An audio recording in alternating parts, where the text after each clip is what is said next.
Hey, what is going on, everybody, and welcome to another edition of Good to Go. I'm Noah Kravitz from TechnoBuffalo.com. And I'm James Kendrick from ZDNet Mobile News. We're going to try to get this one in under the wire because the storm clouds apparently are gathering down in Texas where James is. So we want to get through talking about Google I/O so you can batten down your hatches down there.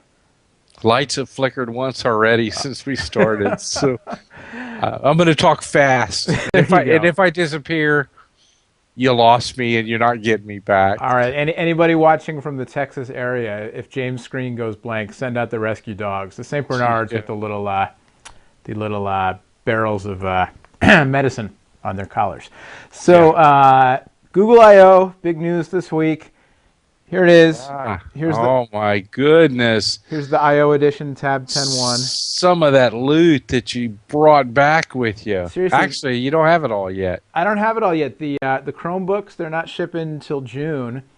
And they actually, when they gave out the tab, they gave it a little card saying, come back tomorrow for a Verizon mobile hotspot. Right. And right. They didn't have them in. I left the show before it was over. And they didn't have them in yet, so.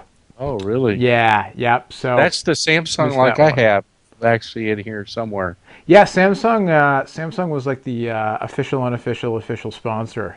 Wow, they put up some stuff, that's for sure. They've been going hard this month. They had the event earlier this month in New York. They have another one on the 24th, where it seems like they're going to officially launch this thing, the Samsung version with the TouchWiz panel on it, which this does not have. Right. We'll talk about in a second.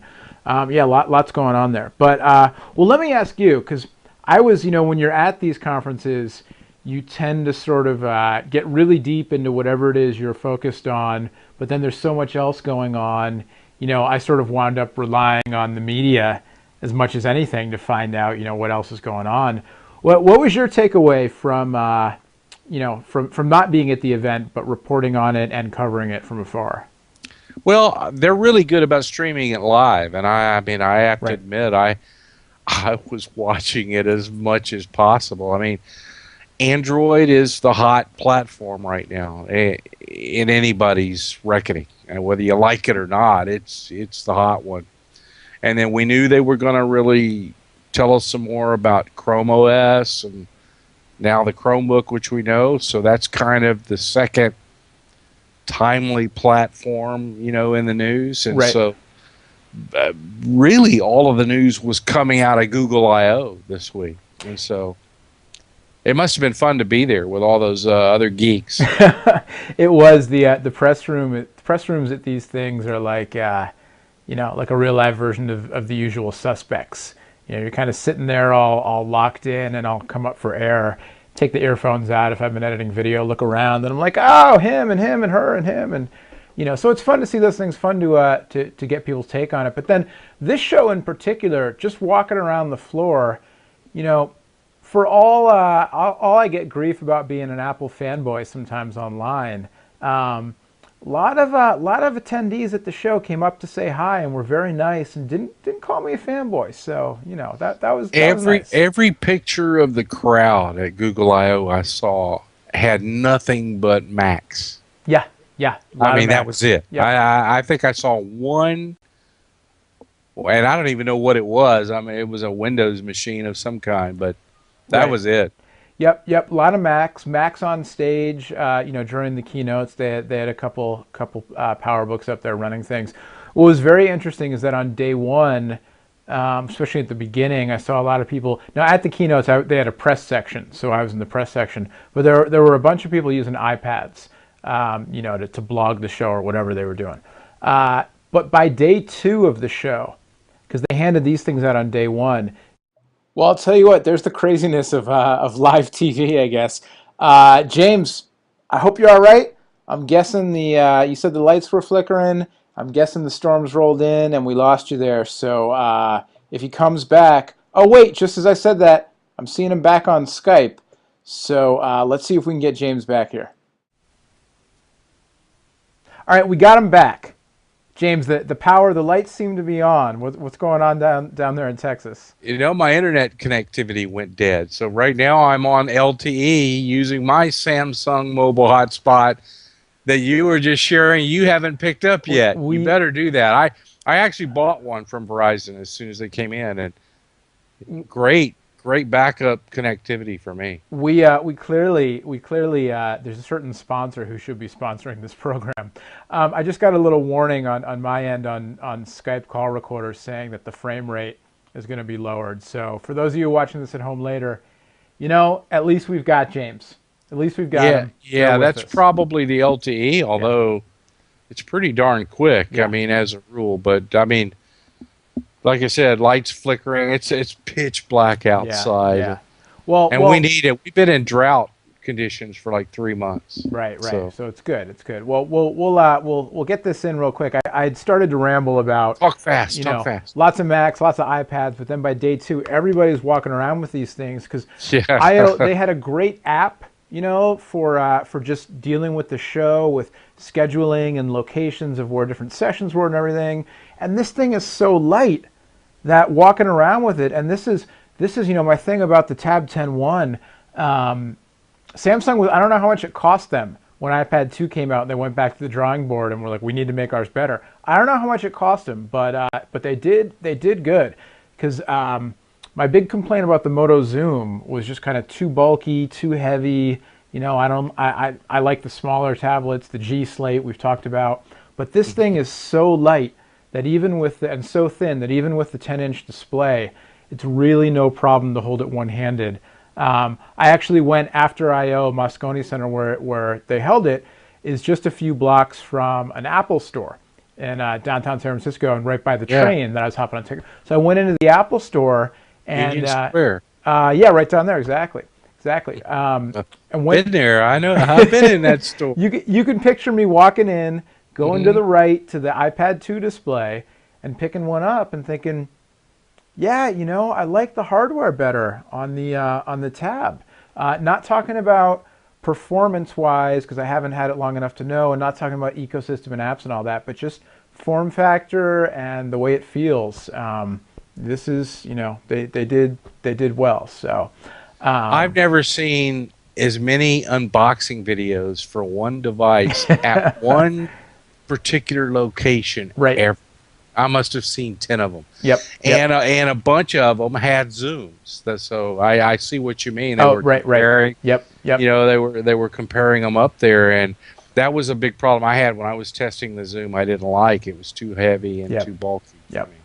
There were I'll tell you, I talked about this on Twitter a little bit, but getting in the spirit of the show, I had a Nexus S 4G with me the whole time, since that's the most recent review unit I've received Android, and I put Google Music Beta on it, and I was using that, and that's interesting. It works really well, except, and this is a Sprint 4G device, and when I would go from a 4G to 3G area, when the handoff happened, the music would pause, and it does some local caching, and this is the first time I'd use it. I was commuting in from, leaving my house, walking to the train, taking the train into San Francisco, walking to the show. So there were some handoffs and whatnot, and I'm sure it'll improve as more stuff gets cached. That was the one hiccup on the network end. Otherwise, the beta service works really well. They're not selling anything. Lots of talk that this is not the service Google wanted to launch. They wanted to launch with music companies on board, et cetera, et cetera. But for what it is, it works really well so far. The stereo speakers on this thing are actually quite good for how thin this thing is. So I find the sound on my 7-inch Galaxy Tab, the original one, is really good too. They know how to do that. They know how to do it. Yep. Ice cream sandwich. Interesting to hear about it. Kind of like a hurry up and wait thing, I guess. Q4 this year. So possibly setting up a little ice cream sandwich. iOS 5 battle for your holiday dollars. Of course, Q4, that starts the meter of everybody with devices saying, am I going to get it or not? Right. Same old thing, you know. You have any thoughts on what they announced to that end? I forget the term they use, but the priority partners getting all the latest updates.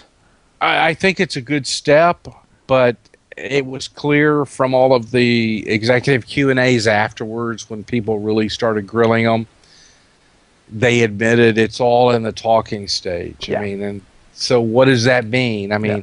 we really need to see finite rules on these people, and I hope Google is not naive enough to think that these other big companies they're playing with, carriers and OEMs, are going to say, "Oh, sure, Right. we volunteer to do what's best." Right. No, Right. Right. Yeah. I want to see an actual, procedure outlined in writing. We need to know, like, if you walk into a store and you're looking at buying a particular Android phone, you deserve to know how long am I going to have updates available to me. Right. I Right. mean, You do. and yes, I You do. will have them available to me. Yep. And especially if you're signing a 2-year contract. I mean, especially nothing. You deserve it, period. On top of that, Yeah. if you're signing a 2-year contract that's got early termination penalties and upgrade costs and everything, yeah, is your phone going to basically be left for dead before you can upgrade it without penalty? Yeah. Well, but we'll see. At least they're doing something. They're not, yeah, and to be fair, they're not the only ones. As soon as I closed my mouth, I thought, well, Apple, you don't know when you buy the iPhone 4 right now before 2 years You have are a up. history, though. Yeah, you do. Yeah, so That's the problem.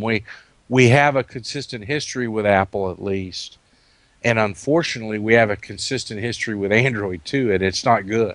right, right. And that's why they're in this boat. Well, what was I can't think off the top of my head, with the last round of iOS updates that the older models won't support. Well, only the 3G. I mean, And is that if the hardware won't support it, it won't support it.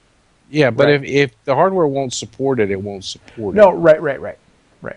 But that doesn't mean you should just be out of luck. I mean, there is no such thing as an Android phone with hardware so outdated that it can't do all of this. Right. It's too new. G1? I think the G1 could run Well, the G1's toast. It's like a doorstop now. But pretty much everything after that has been Snapdragon. Yep. I mean, it's Yep. let's face it. I mean, my Evo is not a dual core whiz bang latest thing, and it's plenty fast enough to do everything. Right. So I actually got my hands on an Evo 3D for the first time at the show, and Yeah. the whole 3D thing is whatever it is. It works fine for what it is. But it's a gimmick. The phone's a little bulkier than I was expecting. it's that extra dimension. Yeah, it's that extra dimension, exactly. Also saw the new Sony Ericssons, the Xperia Mini and Mini Pro, which, I like seeing... Those look pretty good, actually. Yeah, they have Snapdragons in them, 1 gigahertz single core, but Snapdragons. They both But have... it's the later generation. The later which is generation, a lot yes. faster than Yes. the original 1 gigahertz. Yep. And with the smaller screen, it's not pushing as many pixels, so, it seems to be plenty fast. They have kind of an updated gingerbread version of that Four Corners UI, which I thought was very clever. Makes it easy for one-handed use, having shortcuts in the four corners that, I'm doing this because my thumb can reach the shortcuts. And front-facing cameras, so you can do the video chat or, whatever the kids are doing these days with the cameras. So yeah, those look pretty nice. Face plant. There you go. Real quick, because you have storms to deal with, and we also want to wrap this up. Yeah, we need to wrap it up. My lights are flickering again. Any quick thoughts on the Chromebooks? They look cool. They look what we expected. I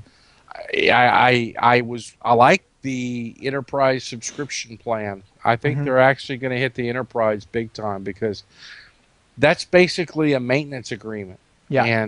And I think that's very costly or cost-effective one for the enterprise. Education could be too. I don't know if there's enough budgets in the schools left for it, but I think there's a plan. I do think they'll have a tough time in the consumer space. I agree. They're going to have to do a hard sell somehow, and $350 and up is not going to do it. Yeah, it's going to have to get better than that. Fully agree. Consumer-wise, I think there's going to be a sort of geek novelty factor, people interested in them. And, I'm excited to get one and play with it. We'll see how they perform. But I think, like you said, Yeah. enterprise and education. I I'll take actually a free one. I'll take a free there one. you go, exactly. That reminds me. I remember you saying that you were going to give that Galaxy Tab to me. Don't I Did remember I? that? Was that? We're gonna have you I think it send me was on a past show. I'm send, pretty sure. send me the URL. Send me the URL if we can verify that. We'll yeah. Oh, it's Um, on the internet. It must be it true. must be true. It's on the internet. But yeah, I used to be a teacher and do tech stuff in schools, teaching and tech support. And you hit it on the head. The maintenance. You know, if they're really Expensive. virus-free, fully supported, or close to it anyway, that's costly stuff in a school, in a business, wherever. So. Well, just having a fixed monthly cost is, but Yep. they can budget that. Yep. Yep. That's their problem now. They have Yep. they have breakdowns. Yep. We don't have money to fix that or Right. No. replace. Right. This month's free. Next month's 20 grand. You know, is Yeah, you very different. can't have it this month. You've Yeah. got to wait. Yeah. All But right. anyway, it's pretty cool. Yeah. We'll see how it shakes out. All right. Well, let's wrap her up, both for your sake with the weather and the viewers' sake, and you know, keeping it to a decent length. We're taking next week off Yeah, that's right. Good because point. we both have some stuff going on that's going to preempt us. But we'll be back the week after that, which I don't know what the date is, but is that the week of the big? There's a Windows Phone 7 event and a Samsung event in New York on May 24th. So That's true. And by that time, I'll be able to talk about a gadget that I'm actually playing with now that I can't even admit I have, very. which I'm really liking. I like I like the tease there. I like the tease. Oh, We may have to I really talk off like air it. for a second. I hate that I can't even take it out in public. Right. Well, if you want more from Mr. 007 here, James, where can they find your Yeah. blog? I am at zdnet.com/blog/mobile-news. And you're on the Twitter these days. I'm Jay Kendrick on the Twitter. Excellent. And Techno Buffalo at Noah Kravitz. If you want to find me and you're not sick of me already, that's where you can find me. All right, James. Till next time. You know, close the windows, put your rain boots on. Yeah. And we will be back in 2 weeks with another Good to Go. See you, everybody. See ya.